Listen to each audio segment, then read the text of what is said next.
ముగ్గురు మంత్రులకు పదవులు ఖరారయ్యాయి. వివేక్ కార్మిక, మైనింగ్, వాకటి శ్రీహరికి క్రీడలు, యువజన సర్వీసులు, పశుసంవర్ధక, డైరీ శాఖలు, అడ్లూరి లక్ష్మణ్కు ఎస్సీ ఎస్టీ, మైనారిటీ శాఖలు కేటాయించారు సీఎం రేవంత్.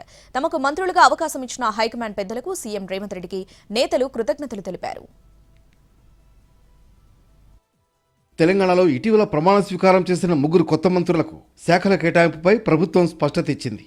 ముఖ్యమంత్రి రేవంత్ రెడ్డి ఆధ్వర్యంలో నూతన మంత్రులకు కీలక బాధ్యతలు అప్పగిస్తూ ఉత్తర్వులు జారీ అయ్యాయి. గడ్డం వివేక్కు కార్మిక, మైనింగ్ శాఖలు, వాకాటి శ్రీహరికి క్రీడలు, యువజన సర్వీసులు, పశు సంవర్ధక, డైరీ శాఖలు, అడ్లూరి లక్ష్మణ్కు ఎస్సీ ఎస్టీ, మైనారిటీ శాఖలు కేటాయించారు. తమకు మంత్రులుగా అవకాశం ఇచ్చినందుకు హైకమాండ్కు కృతజ్ఞతలు తెలిపారు నేతలు. జూన్ 8న సీఎం రేవంత్ రెడ్డి తన కేబినెట్ను విస్తరించగా ఈ ముగ్గురు ఎమ్మెల్యేలు నూతన మంత్రులుగా ప్రమాణ స్వీకారం చేశారు.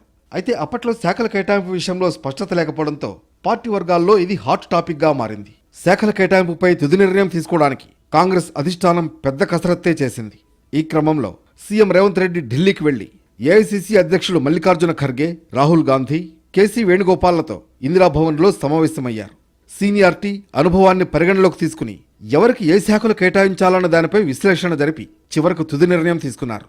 కొత్త మంత్రుల శాఖలు స్పష్టమవడంతో వారు త్వరలోనే తమ శాఖల బాధ్యతలు స్వీకరించి కార్యాచరణ ప్రారంభించే అవకాశం ఉంది.